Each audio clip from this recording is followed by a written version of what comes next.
how is it going? It's me, Betty Jean.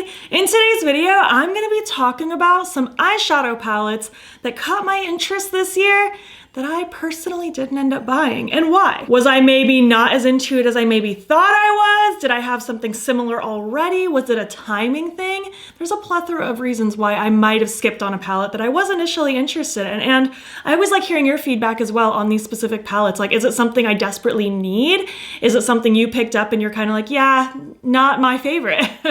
Do you have similar feelings to me? I always love to know. But before we get into all of these shenanigans, I did want to thank today's sponsor. This video is sponsored by Ana Luisa. Ana Luisa is a super wonderful jewelry company. They craft very high quality jewelry at very low prices. I've had pieces from them for years. Like this bracelet, for instance, I've had for at least 2 years and it's still like so shiny and brand new.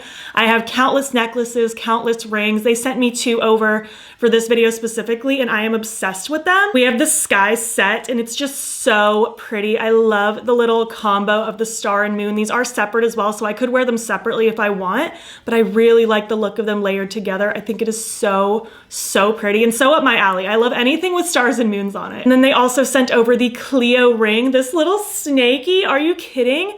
It has its cute little eyeballs just living on my finger. Very Reputation era. All the Reputation girlies are holding out hope that Reputation Taylor's version is gonna get announced soon.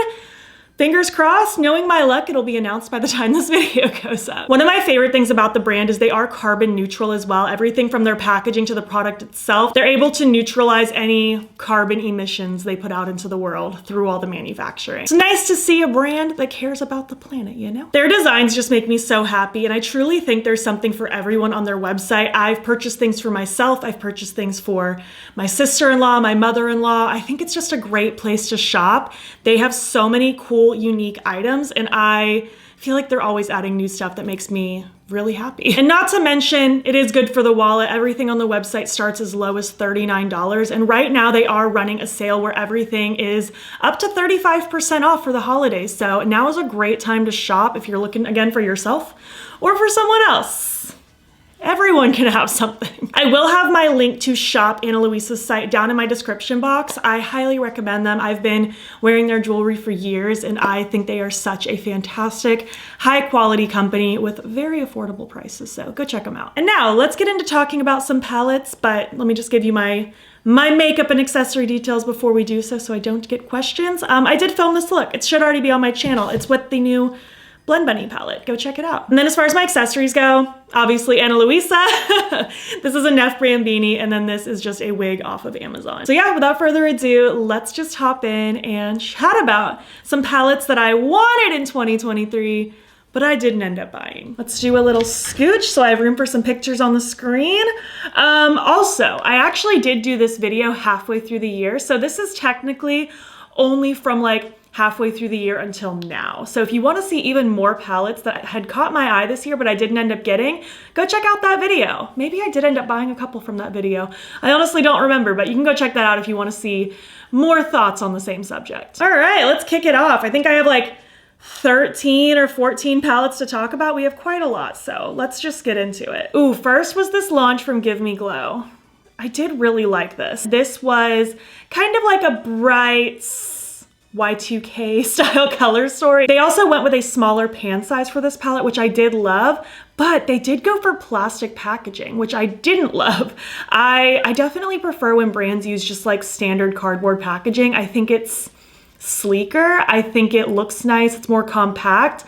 I find plastic packaging tends to break easier, at least for me. Maybe I'm just clumsy, but I'm not a fan of plastic packaging. So I don't know. There were things I liked about this and things that I didn't. I am a big Give Me Glow fan and I do tend to buy most of their palettes, but I don't know, there was something about this one that stopped me. I'll get into it more in a second. Let's talk about the other one from this same like launch, because these launched at the same time if I'm remembering correctly. But this was the Juicy Blueberry palette. I did like this one more. I think this one also had smaller pans, although it's hard to tell from the picture.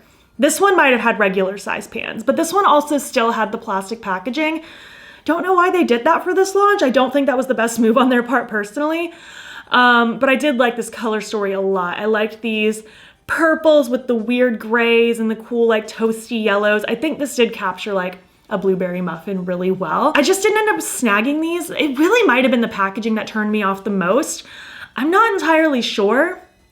Something about it just didn't scream to me. I feel like the more I just thought about these palettes, the more I decided I didn't need them. I feel like that happens a lot. Like, it's so easy to buy something on like a first glance, but then when you have time to like mull it over, you don't really want it as bad anymore. So I don't know, maybe that's what happened. Just a combination of things. Didn't end up picking these up. I considered buying them on Black Friday, but didn't end up picking those up either. I'll get into that when I talk about another release later. But yeah, those were the first two that I passed on starting halfway through the year. Oh, next up, this one almost got me. This one almost got me, but I really had to think about it and tell myself, Betty Jean, you're not gonna use this enough. But this packaging killed me. This is from Glamlite. This was the Hershey's Cookies and Cream collaboration. They did two. They did one with just like the regular Hershey's chocolate bar, and then they did the Cookies and Cream bar. The Cookies and Cream Hershey's bar is one of my top favorite candy bars of all time. It's so good. It's been my favorite since I was like a small child. I think it's amazing. And the packaging is so cute. Like, it literally looks like a Hershey's wrapper, like you tear it open.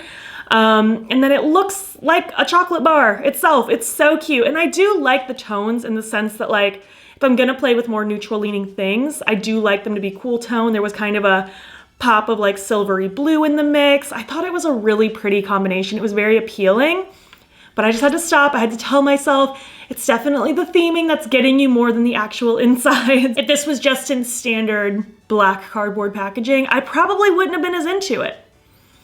And that's just how it is. I was almost a sucker just for a theme.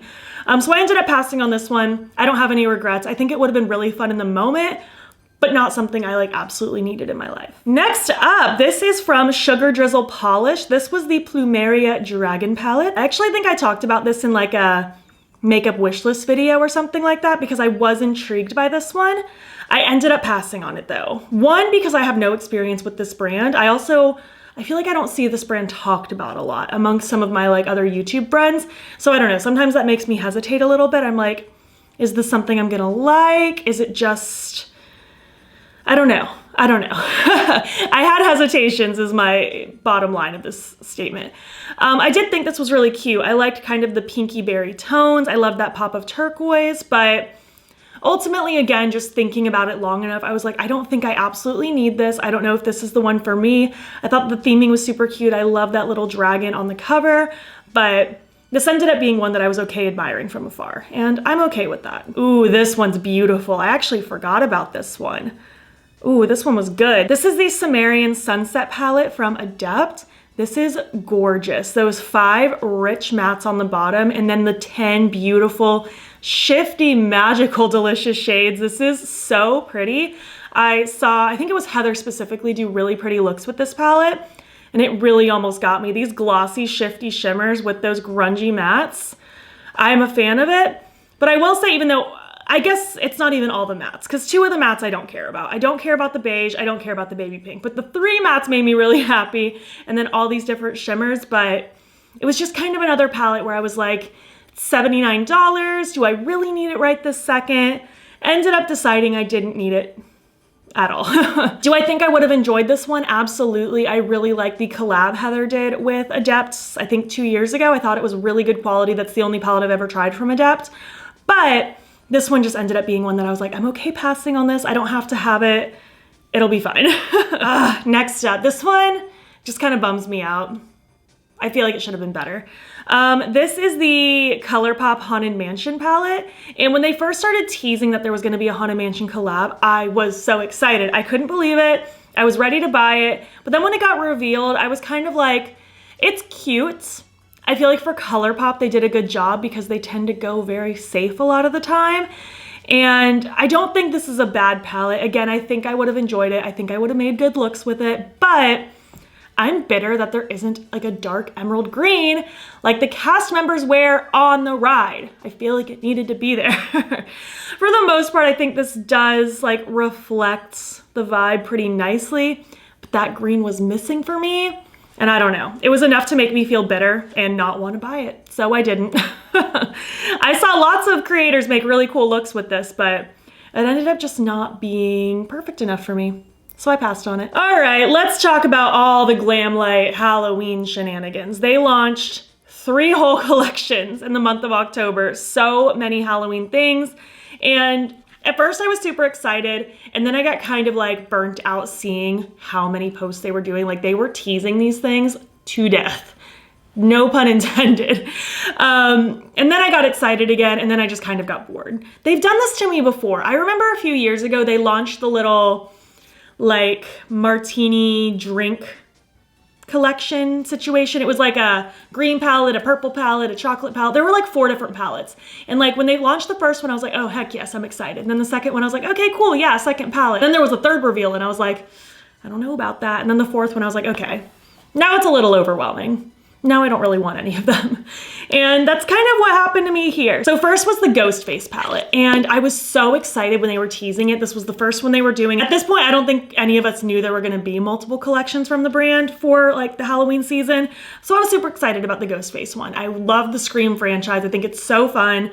All the teasers were super cute. And then the palette got revealed, and I was kind of just like, sure. I do enjoy cool tones. I thought these like moody blues and silvers would have been really pretty, but I did just feel like we were missing that red for the stabbing, you know? I feel like it could have been a little, I don't know, I feel like that would have elevated it and given it another pop of interest. The shimmers did look really pretty in swatches and stuff, but ultimately I ended up talking myself out of it. I was like, I don't know. I feel like I just have similar stuff in my collection already. This one isn't really gonna add anything super new. I love the theming, but I don't need to buy something just for the theming. Moving on to the next one, they started teasing their Friday the 13th collection. I think at the same time, they also announced there would eventually be a Nightmare on Elm Street collection, and I was like, okay, we already got a lot happening. But after many teasers, they eventually shared the Friday the 13th palette. And I was like, okay, that's where the red went. They didn't want to do the red in the first one because they didn't want it to all be too similar. I get that. And I don't know, I do like the Friday the 13th one. Even looking at it now, I think it's really pretty. I think the colors are really cool. I like the mixture of the blues with the weird dingy greens and then the pops of red. But I don't know, I think at that point I was kind of feeling a little burnt out. I was also really overwhelmed at the time with other Halloween releases. I had so much makeup I needed to play with and share with you guys that I was kind of like, you know what? I think I can live without this one. And so I did. I moved on. And then eventually they announced the Nightmare on Elm Street palettes. This was 2 palettes. These were honestly the ones that tempted me the most. I loved how small they were. They were so concise. We had 2 different ones going on. We had the Dream Master palette and the Freddy Krueger palette. The Freddy Krueger one, I believe, is the green one. That's the one that spoke to me the most. I loved these dingy greens. And then the red one was cute. And in my mind, I was like, I kind of have to buy these together, don't I? I can't just buy one. But I don't know. The more I looked at them, the more I was like, don't know if I need these. By the time they arrive, it's gonna be deep into like holiday season for myself, which I love spooky year round, don't get me wrong. And I don't think I would regret having these, but I don't know. It was just kind of like, by the time these ended up getting revealed and I had time to think about it before launch, I ultimately just decided I didn't really need them. I was like, I don't really want to spend my money on this right now. They weren't a bad price. I feel like Glamlite prices their stuff pretty fairly, but I was like, I kind of want to allocate my money toward other things. So ended up passing on these. I do stand by that these are my favorites, but I also think if you bought the other 2 palettes, you probably don't need these ones because not to say there's repeat shades, but there is similar vibes amongst all the collections. But if you bought all of them and you're super happy, I'm super happy for you, but I'm not mad that I passed on these. Next up, I'll be honest, this one is still tempting me. This is the Adept Element 115. The pre-order happened on Black Friday and it's like officially releasing, I think in January, or maybe it's shipping in January. I'm not entirely sure. But this is super cool. I love the alien theme. I love anything extraterrestrial. I think it's super cool. And this color story is super fun. I love the like purples, greens, blues. The shimmers look outstanding in this. They're so reflective. I'm still really tempted by this one. I don't know. I might end up breaking and still buying this one. I would love to hear your thoughts. Like, is this an absolute need? Honestly, help talk me out of it because I really don't need it. But this one, this is probably one of the more exciting ones out of all the ones I'm going to talk about today. I think it is so freaking cool. Oh, there's just something about it. I love the way these shimmers look. They're so pretty. Next up, I got so excited when I saw that Menagerie was releasing an Arthurine eyeshadow palette. I might be butchering that name. I'm so sorry. I went to Google. I got many different answers. I don't need the pronunciation, please, to arrest me. Thank you. But they came out with the blush palette with this theme forever ago, and I still love that blush palette. It's in my desk right now. I think it's beautiful. So when I saw them teasing an eyeshadow palette, I was like, oh, that's gonna be so fun. I'm excited to see like what they do in contrast to the blush palette. Like, is it gonna complement it? Is it gonna be so different? And then when they revealed it, I was kind of like, you know, I get it. I get exactly what this is doing. It matches the cover perfectly. Like, there's nothing I would change about this, but the more I looked at it, the more I was like, this isn't for me. This is not my palette. There's so much about this that I won't use. Like, half of the palette isn't super interesting to me. Like, I love the two shimmers. I love the green. I love that mustard brown and that poppy orange in the middle. But the other neutrals I just don't really care about. They're just not doing it for me. So I ended up not needing this one, and I'm okay with that. I don't need everything, and this is one that wasn't meant for me, but it's gonna be the perfect palette for somebody else. Okay, this one. As of the moment that I'm filming this, it technically hasn't launched yet. The full collection has, but the individual palette has not. But it will have already launched by the time this video goes up. And I don't think my mind is gonna change. This is the Fatally Yours palette from Melt Cosmetics and Bailey Samarian. I think this is the perfect collaboration, honestly. Like, name a better duo. I think that's like such a perfect situation right there. And I think this palette is aesthetically so beautiful. I love all of these colors. It is an all matte palette, which I like and dislike. I like it in the sense that I feel like Melt does their mattes really, really well. And I did love their toppers from the Christmas Town palette, but their mattes are where it's at truly. But I dislike it in the sense that, like, I do personally love shimmers in a palette, but I could always grab more shimmers. It's not a big deal. I know some like glittery things launched alongside of this palette as well. I don't think I need this one. I don't think I need this one for a couple of reasons. One, because I feel like I have similar shades in my collection and also from Melt. I feel like between my Geminis, my 420, my Muerte, I kind of have these vibes already. So I don't think I really need this one. I don't think this is gonna add anything new personally. I'm not saying they're exact dupes. For all I know, they're vastly different undertones and stuff, but I don't know. I don't think I really need this one. And then the other reason is I just don't know if I need to spend the money on this palette right now, especially because I don't think I need it that badly. Like, I'd rather allocate my money toward other things. It's the holiday season. I want to be able to do fun holiday things. I'm throwing a holiday party for my friends soon. We're going to Colorado for a family trip soon. So like, there's other places I want to spend my money right now. And since I'm not entirely sold on this palette, I think I'm gonna skip on it, but I do think it's beautiful. I think the packaging is amazing. I think it's a great collaboration. I just think I can sit this one out and admire it from afar. And last but not least, we have the Mystical Garden palette from Give Me Glow. They went back to their cardboard packaging, which I love to see. We also have the small pans again. This time they're round, and I think it's very cute, very aesthetically pleasing. Really, really like this color story. I like the pinks with the grungy greens, with the blues. I think it's a really pretty kind of grungy garden vibe. I ended up not buying this one. Ultimately because, so it launched like late Thanksgiving night in preparation for Black Friday. And then I didn't do any shopping that night. Like, Zane and I were just relaxing, watching movies and stuff. And then the next day I was kind of like, let me just sit on this a little bit. It's not really something I need to buy right this second. And then by the time the night hit, I dealt with heavy stuff in my personal life. And honestly, this is just the last thing on my mind right now. I wasn't so obsessed with it to buy it right when it dropped. And then by the time everything else like went down in my life, I was like, that's it. I don't need it. I don't need it in the slightest. But going back to the original Give Me Glow palettes I was talking about before, my plan was to potentially buy this one and the other two at a discount and get all three of them together. But then when my world fell apart, I just was not interested at all anymore. So I think I'm okay without this one. I don't think I'm gonna miss it. I can admire this one from afar too. Let other people enjoy it, get some exciting creativity out of it. It's not one for me. And yeah, I think that says it all for the palettes that I almost bought this year, but didn't end up buying. And why? I would love to hear your thoughts on these palettes. Did you end up picking any of these up? Do you love them? Do you regret them? Do you have any palettes that caught your eye this year, but you ended up talking yourself out of? I would love to hear it down below. Again, a huge thank you to today's sponsor, Ana Luisa. I am never taking these rings off. I think they're so freaking cute, especially the little snake Cleo. I'm obsessed. He just lives on my finger and he can stay there forever. And just a reminder to check the link in my description box to do some shopping for the holidays. Everything is up to 35% off. Gift yourself something or someone else something. There's something for everybody. If you made it to the end of this video, you know, why don't you leave some snake emojis? He's definitely the star of the show today. And if you like this video, please give it a thumbs up. It helps my channel out a lot. And if you're not already, you can follow me over on Instagram. I'm battybean there as well. And also feel free to subscribe. I'm posting most days over here. Also feel free to join my channel memberships. The link to sign up will be down below. You'll get fun little perks, including a members only video once a month. Thank you so much for watching, and I will catch you in the next one. Okay, bye.